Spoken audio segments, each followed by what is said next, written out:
આપણી પાસે અહીંયા આગળ બે ચુંબકીય સોયો છે. અહીંયા આગળ એક મેગ્નેટને દોરી સાથે બાંધી અને લટકાવી દીધેલું છે. અહીંયા આગળ આ કોથળીની અંદર લોખંડનો વેર એક ગજ્જો ચુંબક આપણે સફેદ કાગળ પર મૂકેલો છે. તો આપણે અહીંયા આગળ ચુંબકને લગતા જુદા જુદા પ્રયોગો કરવા જઈ રહ્યા છે, જે આપ નિહાળશો. હવે આપણી જોડે જ્યારે ચુંબક હોય તો ચુંબકનો ઉત્તર ધ્રુવ ને દક્ષિણ ધ્રુવ નક્કી કરવાનો થાય તો કેવી રીતે ખબર પડે કે આ ઉત્તર ધ્રુવ છે ને દક્ષિણ ધ્રુવ છે? તો આપણે દોરી પર એક ચુંબકને બાંધીને લટકાવી દીધેલું છે. પછી એને મુક્ત રીતે ફરે એ રીતે છોડી દેવાનું. પછી ચુંબક સ્થિર થાય. જે છેડો ઉત્તર દિશા તરફ સ્થિર થાય એનો ઉત્તર ધ્રુવ કહેવાય, અને જે છેડો દક્ષિણ દિશા તરફ સ્થિર થાય એનો દક્ષિણ ધ્રુવ કહેવાય. એટલે આપણે ચુંબકને જ્યારે મુક્ત રીતે ભ્રમણ કરાવીએ દોરી પર તો ઉત્તર દક્ષિણ દિશામાં સ્થિર થાય. એટલે આપણને આ ખબર પડી ગઈ કે આ ઉત્તર દિશામાં સ્થિર થાય તો ઉત્તર ધ્રુવ અને આ દક્ષિણ ધ્રુવ. મારા હાથમાં બીજો ચુંબક છે. હવે મને એના ધ્રુવો નહીં ખબર કે કયો ઉત્તર ધ્રુવ છે કયો દક્ષિણ ધ્રુવ. તો હું ખાલી આ ચુંબકની નજીક ગમે તે એક ધ્રુવ લાવું છું તો આ શું કરે છે? એને આકર્ષે છે. એટલે એનો મતલબ શું થયો કે આ ઉત્તર ધ્રુવ છે આ ચુંબકનો, તો મારા હાથમાં કયો ધ્રુવ હશે? દક્ષિણ ધ્રુવ હશે. બરાબર? એટલે આ દક્ષિણ થયો એટલે ઓટોમેટિક આ શું થયો? ઉત્તર થયો. એટલે મેં આ ચુંબકને ઉલટાઈ દીધો. એટલે હું આની નજીક લઈ જાઉં તો એ શું થાય છે? દૂર જાય છે આનાથી. એટલે એના ઉપરથી એવું ખબર પડે કે સજાતીય ધ્રુવો હોય તો એની વચ્ચે શું થાય? અપાકર્ષણ. બે ઉત્તર ઉત્તર કે બે દક્ષિણ દક્ષિણ આવે તો અપાકર્ષણ, પણ વિજાતીય ધ્રુવો હોય ઉત્તર દક્ષિણ કે દક્ષિણ ઉત્તર તો એની વચ્ચે આકર્ષણ થાય. હવે આપણી જોડે બીજી એક રીત છે ધ્રુવો નક્કી કરવા માટેની. અહીં આગળ આપણી જોડે ચુંબકીય સોય છે. ચુંબકીય સોયની અંદર જો ઉત્તર દક્ષિણ દિશામાં સ્થિર થયેલું છે આપણે ચુંબકીય સોય. બરાબર? આ બેમાંથી એક સોય આપણે લઈ લઈએ છીએ. હવે આ સોયને આપણે જો અસ્થિર થઈ ગયેલી છે, આ એન અને આ એસ છે.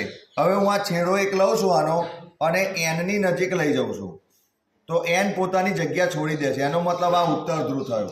બરાબર? આ શું થયો? ઉત્તર ધ્રુવ થયો. એનની નજીક રાખું તો એન એનાથી અપાકર્ષણ પામે છે, પણ હું એનો છેડો બદલી નાખું છું. આ છેડો ઉલટાઈ દીધો મેં. હવે હું એનની જોડે લઈ જાઉં છું તો એન એને આકર્ષે છે. એટલે એન તો આ એસ થયું, એટલે આ નોર્થ તો આ સાઉથ થયું. આ રીતે આપણે ચુંબકના ધ્રુવો નક્કી કરી શકીએ છીએ. ચુંબકીય ક્ષેત્ર કોને કહેવાય? ચુંબકની અસર જેટલા વિસ્તારમાં પ્રવર્તી હોય એટલા વિસ્તારને ચુંબકનું ચુંબકીય ક્ષેત્ર કહેવાય. આપણે એક ચુંબકને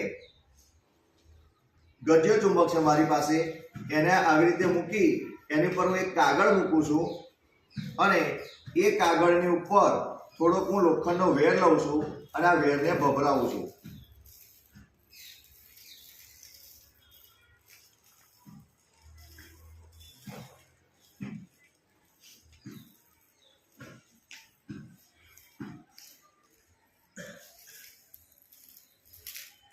હવે અહીંયા આગળ કાગળને થોડુંક ટકોરી મારીએ, ઠપકારીએ તો અહીં ચોક્કસ ભાતની અંદર આ બધા ચુંબકની આજુબાજુ લોખંડનો વેર ભભરાયો, એના કણો ચોક્કસ ભાત રચે છે. એટલે એક ચુંબકીય ક્ષેત્રની રેખાની દિશાઓ અહીંયા આગળ દર્શાવે છે. ચુંબકની અહીંયા આગળ ધારના કણો છે એ રીતે ગોઠવાયેલા નહીં, પરંતુ આટલા વિસ્તારના કણો એ રીતે ગોઠવાયા. એનો મતલબ ચુંબકની અસર જેટલા વિસ્તારમાં પ્રવર્તે છે એટલા વિસ્તારને ચુંબકનું ચુંબકીય ક્ષેત્ર કહેવાય, અને એટલા વિસ્તારમાં ચુંબકીય ક્ષેત્ર રેખાની દિશા દર્શાવે છે, જે ઉત્તરમાંથી નીકળીને દક્ષિણની અંદર જાય છે અને ચુંબકની અંદર દક્ષિણથી ઉત્તર દિશાની અંદર જાય છે. આ રીતે આપણે ચુંબકનું ચુંબકીય ક્ષેત્ર કેટલા વિસ્તારમાં પ્રવર્તે છે એ જાણી શકીએ અને ચુંબકીય ક્ષેત્ર રેખાને જોઈ શકીએ. Thank you. આપણી પાસે અહીં આગળ એક ગજ્જો ચુંબક છે અને મારી પાસે અહીં આગળ એક નાનું હોકા યંત્ર છે, જેની આપણે સોયનું અવલોકન ખાસ કરવાનું છે. હવે આ હોકા યંત્રની સોયનું અવલોકન કરજો. હું આ હોકા યંત્રની સોય એ ચુંબકની આજુબાજુ ફેરવું છું.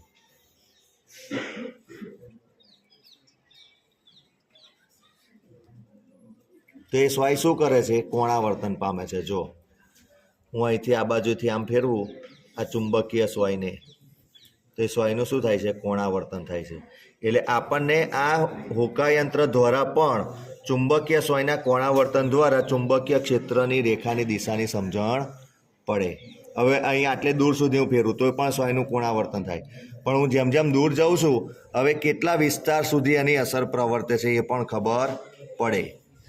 હવે આટલે દૂર આવ્યો, હવે છેક આટલે દૂર જાઉં તો આ સોયનું કોણાવર્તન થતું નહીં, તો આ ચુંબકીય ક્ષેત્રની બહાર આપણે આવી ગયા એવું કહી શકાય. Thank you.